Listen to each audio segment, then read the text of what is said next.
I am Gary, Pro Audio Specialist here at Red Dog Music in Edinburgh, and I've got another video for you today, which is going to be on beginner level interfaces. This is a first part of a three-part video. The next two parts will be on intermediate interfaces and high-end professional ones. All the interfaces I'll be looking at today will be priced between £85 and £200, which is kind of your average cost of your sort of beginner level interface, which most people come in to buy. I've picked out what I see as the most popular ones that we sell and what most people seem to be using these days, the sort of varying price between that bracket. So first up is the Roland RS22, which just came out last year, towards the end of the year. Fairly new product from Roland, certainly their new range of interface. Very sturdy, well-built interface, nice and compact, can fit in most places in a studio setup. Side note, it is by coincidence the interface that I'm using to record this session today, and I'm also using a very lovely Aston Origin microphone. Very nice microphone. Highly recommend Aston mics if you're in the market for a new mic.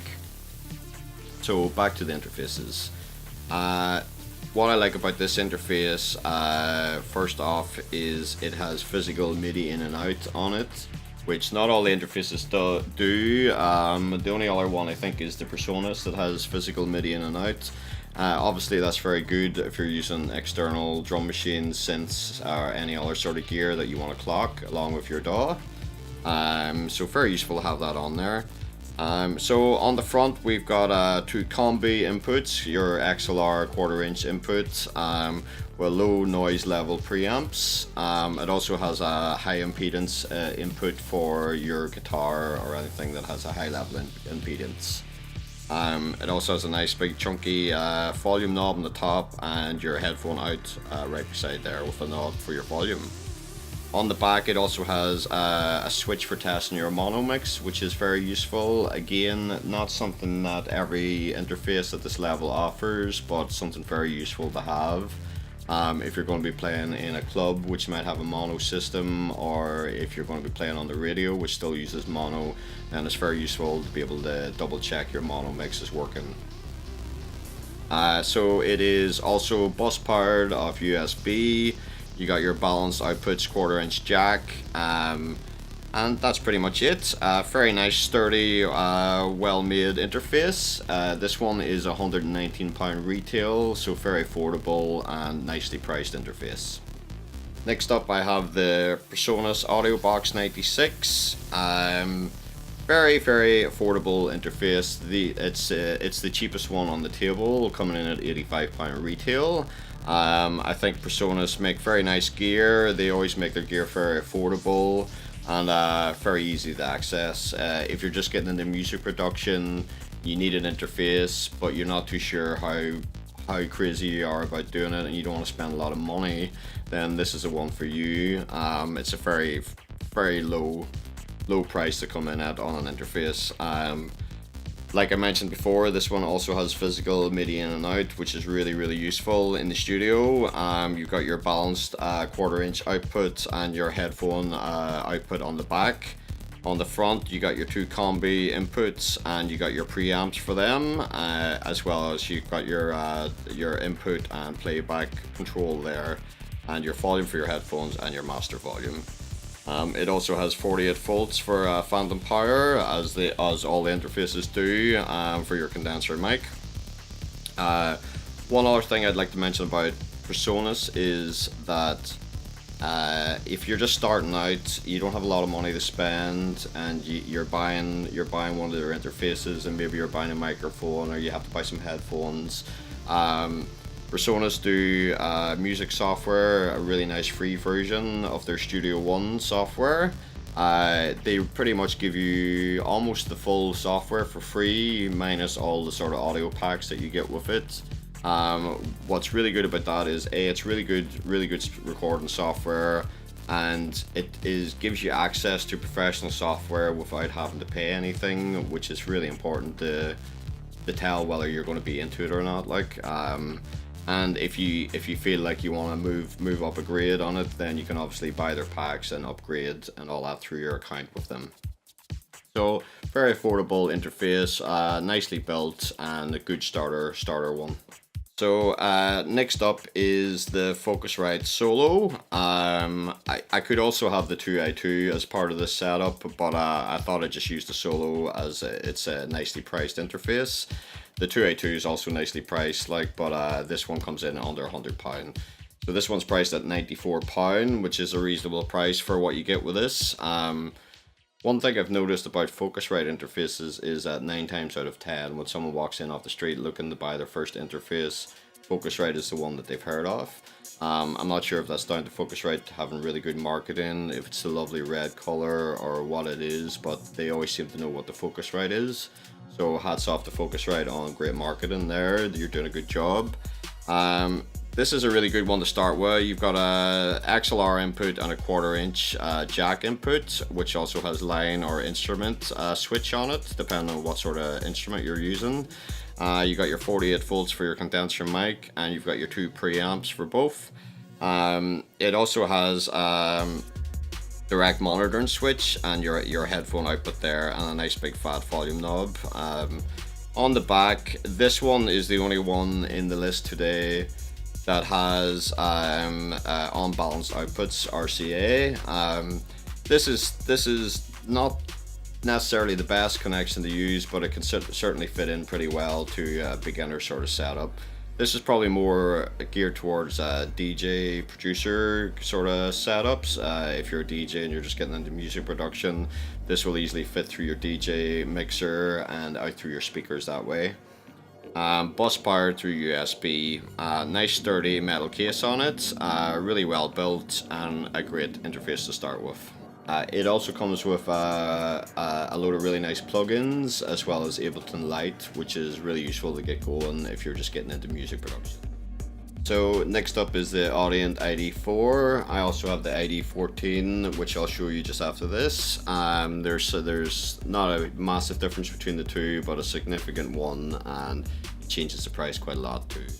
This one comes in at £110, which is a really nice price for what you get on this unit. The biggest selling point about the Audient ID4 is the analog to digital conversion chip is really high quality. It's the same chip that they use in their big consoles, which cost thousands of pounds.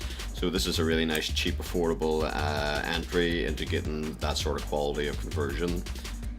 They also have really nice preamps, high quality preamps on the XLR and jack input with your 48 volts for condenser mics, and you got your DI input on the front with a preamp for that.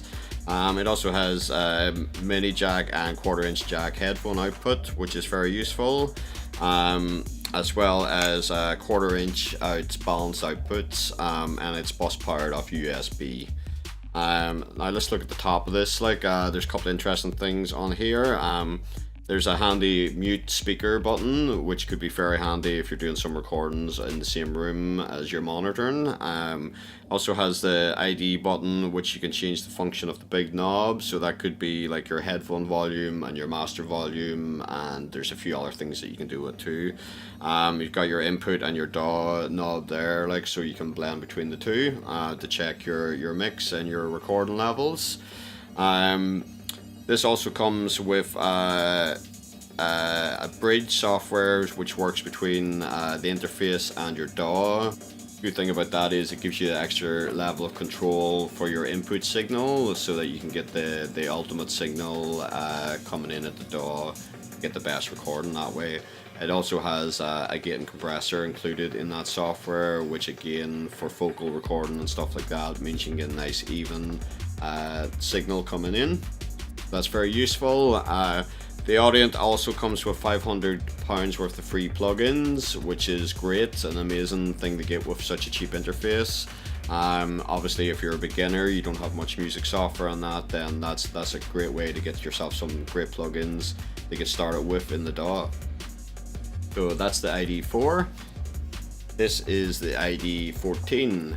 So main differences off the bat between these two is, first off, on the back you have 2 combi inputs instead of 1, and both of them have high quality preamps attached. As well as that, you have your analog to digital conversion chip in there, which is the same as the ID4, same as their big consoles, which cost thousands of pounds. So really high quality recording there. You also have 48 volt switches per channel, which is nice. Really nice dB counter on this, and there's a nice one on the ID4 as well. You still get your DI input on the front and your headphone output on the front there too, although you don't get the mini jack one on this one. On the top here, you have the multifunction knob again. You got your speaker and headphone control for it, and then the ID is part of the software that works in between the interface and your DAW. So there's a couple of different options of what you can set up with that. This also comes with the gate and compressor with that software too, to get that sharp signal coming into the DAW. Two other main things about this, which is definitely worth pointing out, is it can be bus powered and or also mains powered. Like probably best using mains power for something as hefty as this one. And it has optical in, which means that you can buy audience breakout box if you need more inputs further down the line. And their breakout box is really good. You get up to 8 combi inputs with that, with the same preamps, so that could open up your interface quite a lot if you decide to sort of take that step further down the line. Highly recommend it. This interface comes in at £199, the most expensive one on the table, but for all those good reasons which I just pointed out, especially the analog to digital conversion and the high quality preamps on there. So really nice interface, well worth thinking about investing in. So that is the lot for the beginner level interfaces. I'll be back with the next video on your intermediate level interfaces between the sort of £200 and £500 range. And then to follow that, I'll have the sort of high end interfaces where you're getting into some serious cash for that sort of level. Catch you next time, and thank you for watching. Bye bye.